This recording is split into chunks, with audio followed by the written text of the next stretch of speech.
Salut, c'est Jérémy de la chaîne Frugalisme et Liberté Financière. Aujourd'hui, on va parler de crowdfunding et surtout de 7 erreurs qu'il vaudrait mieux pas commettre si tu veux faire du crowdfunding. Et pourtant, je suis à peu près tombé dans tous les panneaux. Donc on va voir ça en détail, sans tordre la réalité. C'est parti. Alors le principe du crowdfunding, évidemment, tu connais, hein, c'est simple. Tu prêtes de l'argent à une société, à une entreprise, mais ça pourrait être aussi à un particulier, et en échange de cela, eh bien, il va te rembourser et te donner une plus-value. En fait, c'est comme si tu remplaçais une banque, quoi, si tu veux. Mais ce qu'il faut bien comprendre, c'est que les banques sont jamais au fond que des gestionnaires de risques, et si tu veux faire les choses bien, intelligemment et en limitant la casse, je dirais, pour faire quand même de l'argent, on est là pour ça, eh bien, il convient aussi d'apprendre à gérer ton risque. Ça veut dire qu'il y a des erreurs dans lesquelles il vaudrait mieux pas tomber, qu'il vaudrait mieux éviter, et pourtant, je suis tombé dans tous les panneaux. Les 7 erreurs que je vais t'évoquer là ici, je suis tombé dans tous, puisque je fais du crowdfunding quand même depuis 6 ans, avec des résultats à la base qui étaient quand même moyens, jusqu'à ce que je comprenne ce qu'il faut faire pour obtenir de bons résultats. Si ça t'intéresse et que tu veux aller plus loin, j'ai créé une formation pour ça, ça s'appelle Objectif Crowdfunding, et je te mets un lien là en dessous de la vidéo, je te laisse aller voir.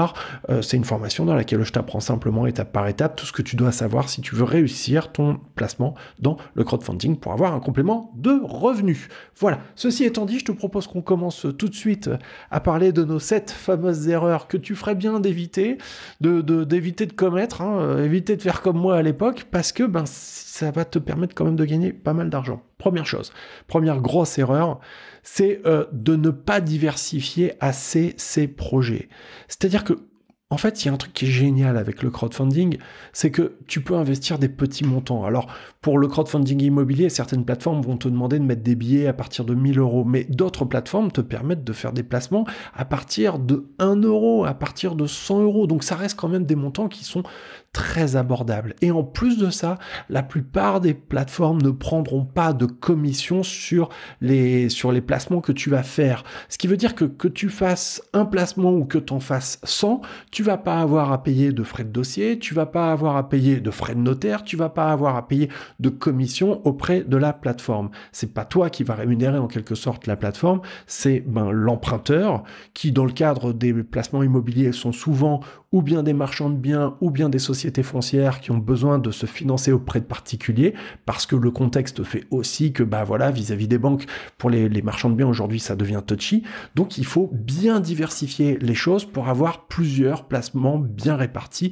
et en avoir, je dirais le plus possible à la limite, parce que plus tu vas avoir de placements dans ces secteurs, même que ce soit sur du financement d'entreprise ou même que ce soit sur du crowdlending, des prêts d'argent à des particuliers, plus tu vas avoir de placements qui vont être faits et plus tu vas lisser ton risque, en fait, tout simplement. Le deuxième point, la deuxième méga erreur qu'il faut absolument éviter, ça là, je suis tombé dedans, c'est le FOMO, le Fear of Missing Out. Alors tu sais, je vais t'expliquer, c'est très simple. Tu as 2 trucs là, tu vois, je te dis 13%, voilà, et je te dis, maniez-vous, il reste plus que 2 heures, il y a déjà 573 personnes qui sont sur le projet, et il reste que 3 places. Maniez-vous, mine-toi, il reste que 1 heure, mine-toi, il reste que 5 minutes, et tu vois, 13%, vite.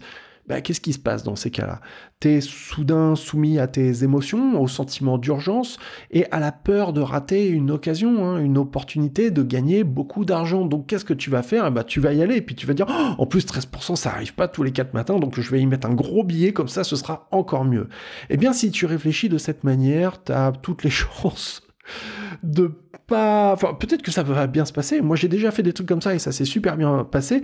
Mais en fait, si tu veux, cette approche-là, c'est une approche qui est plus proche de celle du loto ou du casino que de celle d'un investisseur raisonné qui va faire les choses intelligemment, en prenant du recul, en n'étant pas soumis à ses émotions, en faisant les choses froidement.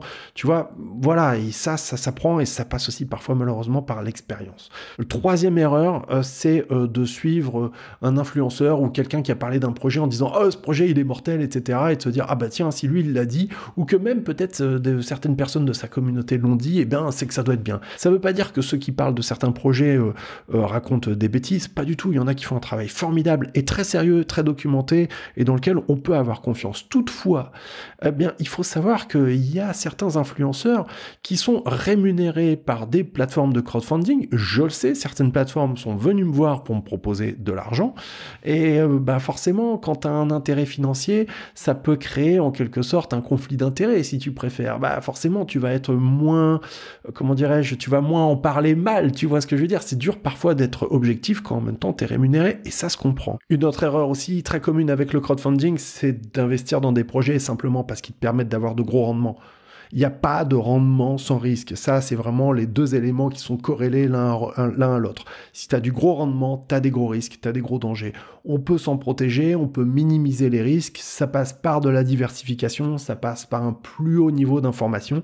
Ça passe aussi parfois par des garanties, des assurances. Et ça, c'est quand même quelque chose d'assez génial qui existe aujourd'hui, que ce soit un buyback ou que ce soit une hypothèque au bénéfice du prêteur de deniers ou des choses comme ça, parce que ça va te permettre d'avoir une sécurité supplémentaire, tu vois, c'est pas une garantie que tout se passe parfaitement bien, mais c'est quand même bien, et il y a quelques années, ces choses-là n'existaient pas, donc on a fait quand même d'énormes progrès dans ce domaine. Il y a encore aussi une autre erreur qu'il faut pas faire, c'est de se dire, oh, ce projet-là, j'y crois à mort, on va faire all-in, je vais tout mettre dessus parce que j'y crois à fond. Admettons que tu te sois fixé par exemple un budget d'investissement de 1000 € pour commencer dans le crowdfunding, ce qui est déjà une belle somme, et puis bah tu vois un projet en or là, tu vois, qui clignote, tu mets tout dessus. Bah non, c'est pas bon, tu vois, et en plus, comme je te l'ai expliqué, investir dans plein de projets, ça va pas forcément te coûter plus cher que d'investir dans un seul. Donc autant essayer de bien éclater les choses, de bien lisser, de bien dispatcher tes investissements pour réduire, minimiser les risques de problèmes, tout simplement. On parle de diversification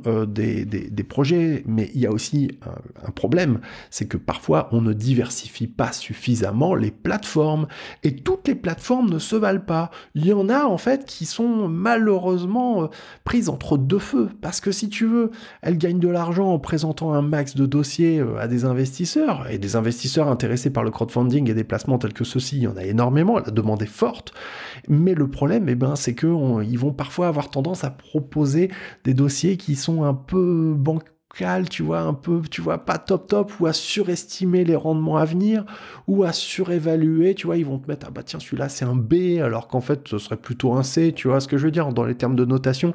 Donc ça, c'est des points auxquels il faut prêter très attention, il faut être assez vigilant, parce que toutes les plateformes ne se valent pas par rapport à ça, clairement. Donc voilà, quelques erreurs à propos du crowdfunding, et rassure-toi, si tu as déjà commis certaines de ces erreurs, bah déjà, dis-le moi en commentaire. Moi, je vais te dire, tour à tour, je suis tombé dans tous les panneaux, vraiment. Donc c'est peut-être aussi ça l'expérience, c'est quand on fait des boulettes et puis qu'au fur et à mesure du temps, on finit par en prendre conscience et qu'on évite de les reproduire. Si cette vidéo t'a intéressé, tu lâches un pouce, tu t'abonnes à la chaîne. Si tu veux aller plus loin, j'ai fait une formation pour t'apprendre comment gagner de l'argent avec le crowdfunding. Je te laisse aller voir en description de cette vidéo, et pour le reste, eh bien, je te souhaite une excellente journée et puis je te dis à très bientôt. Merci et salut chez toi.